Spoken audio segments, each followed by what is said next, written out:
da série Respondendo Perguntas. Como adequar os documentos da empresa sem passar informações desnecessárias para o titular? Oi, meu nome é Silvia Brunelli e neste canal eu ajudo profissionais a se sentirem seguros para adequar qualquer empresa de qualquer porte à Lei Geral de Proteção de Dados. Quer aprender mais sobre a Lei Geral de Proteção de Dados todos os dias? Então se inscreve aqui no canal e ativa o sininho das notificações. Todos os dias um conteúdo inédito para levar a tua carreira para o próximo nível. Gente, como é que eu vou fazer para dar informações ao titular que a LGPD exige sem que eu passe informações desnecessárias? Olha que pergunta interessante que chegou. Primeiro, você tem que entender que a empresa ela tem que cumprir todos os artigos da Lei Geral de Proteção de Dados, sem exceção. E um deles, lá quando fala sobre os direitos dos titulares, e aonde estão os direitos dos titulares na Lei Geral de Proteção de Dados, estão no artigo 9, no artigo 18 e no artigo 19. E dentre os direitos está receber as informações claras e objetivas, sem deixar nenhuma dúvida sobre como é feito o tratamento dos dados pessoais daquele titular naquela empresa, incluindo o compartilhamento nacional, internacional e também com o poder público. Então você tem que dar todas as informações. Essas informações não são desnecessárias. Ao contrário, elas são necessárias e existe uma obrigação na lei de você dar essa informação.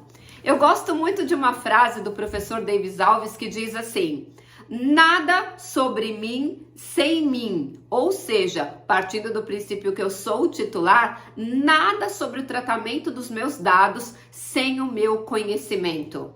E aí, como eu respondo a pergunta do colega? Mas como eu vou dar informações que ultrapassem ali o limite do que ele pode saber, que é o segredo da minha empresa? Calma, muita calma, pequeno gafanhoto, nós vamos chegar lá. A Lei Geral de Proteção de Dados veio proteger os dados pessoais dos titulares, inclusive nos meios digitais. Isso significa que a proteção dos dados pessoais por padrão é nos meios físicos. Você sabia disso? Nos papéis, sim. Então, os meios digitais seria como se fosse um plus. Mas vamos lá, como é que eu faço para poder passar as informações sem revelar os meus segredos para o titular? Uma preocupação muito relevante e calma. O legislador, quando foi elaborar a Lei Geral de Proteção de Dados, também se preocupou com isso, você sabia? Sim, em vários momentos da Lei Geral de Proteção de Dados, o legislador coloca assim: resguardado o segredo comercial e industrial. O que isso significa? Imagina que nos documentos, seja na política de privacidade, seja nos aditivos dos contratos, você fosse obrigado a colocar o seu segredo. Como assim o seu segredo, Silvia? Quem são os seus fornecedores, quem são os prestadores de serviço que estão na sua cadeia produtiva, que alimentam aquele ecossistema da empresa que você está fazendo a adequação. Seria muito simples, o seu concorrente ia lá copiar, ia lá contratar o mesmo prestador, ia lá contratar o mesmo fornecedor para roubar a sua expertise. Mas o legislador se preocupou com isso, olha que interessante, e colocou a frase resguardado o segredo comercial e industrial. Então eu vou dar um exemplo. Quando você for informar para esse titular o tratamento compartilhado com um desses fornecedores ou prestadores que são parte do seu segredo comercial e industrial, você vai informar o dado que é compartilhado, a finalidade desse compartilhamento, a hipótese de tratamento para tratar aquele dado. Lembrando, se forem dados comuns, as hipóteses estão no artigo 7º da LGPD. Se os dados forem sensíveis, as hipóteses de tratamento estão lá no artigo 11 da LGPD.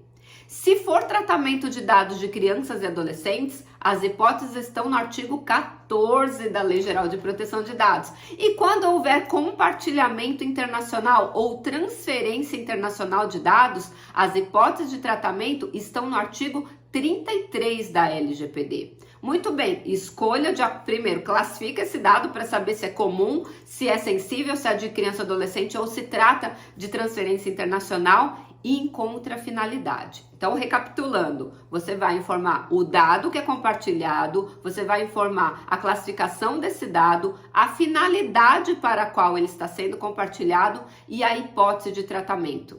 E por último, você vai identificar qual é o operador que está recebendo sem identificar o operador.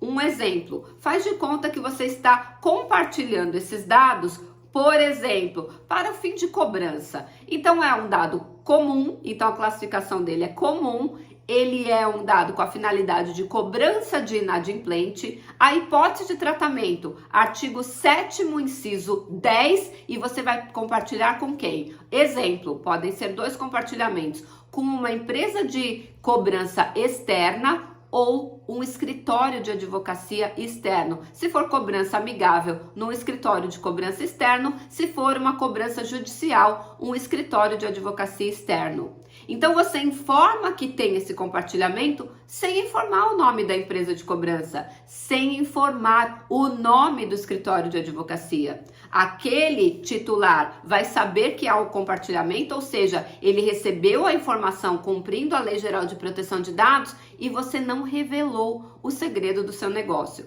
Eu dei um exemplo aqui de cobrança de inadimplentes, mas isso pode ser para qualquer ramo. A empresa com a qual você está compartilhando não precisa ser identificada, até porque o titular entregou os dados para aquele controlador e não por o operador. Isso significa que ele não precisa saber o nome desse operador. Ele precisa ter ciência que o dado dele é compartilhado sim, mas se ele precisar exercer os seus direitos, ele vai exercer sempre contra o controlador. E se por acaso a violação aconteceu dentro de um desses operadores, caberá ao próprio controlador, se for um processo civil comum, denunciar a lide, ou seja, chamar ao processo o verdadeiro causador do dano, ou, se for um processo de juizado especial que não cabe esse tipo de chamamento, após o pagamento de eventual indenização, caso ele seja condenado, ele entrar em direito regresso contra o seu operador que realmente causou aquele dano. Você sabia disso? Não precisa ser específico em indicar o nome, até porque esse titular vai exercer o seu direito de titular contra o controlador pelo qual ele entregou esse dado. Até porque os operadores, eles podem mudar, não é mesmo? Eu posso ter um escritório de advocacia hoje, amanhã eu troco por outro e ele tem que saber que esse dado será compartilhado sim. Agora, para qual empresa? É segredo industrial e comercial, está garantido esse sigilo pela Lei Geral de Proteção de Dados e você consegue informar tudo que é feito como dado sem revelar informações desnecessárias. Sabia dessa informação? Gostou desse conteúdo? Então, antes de ir embora, deixa o seu like e a gente se vê amanhã no próximo vídeo.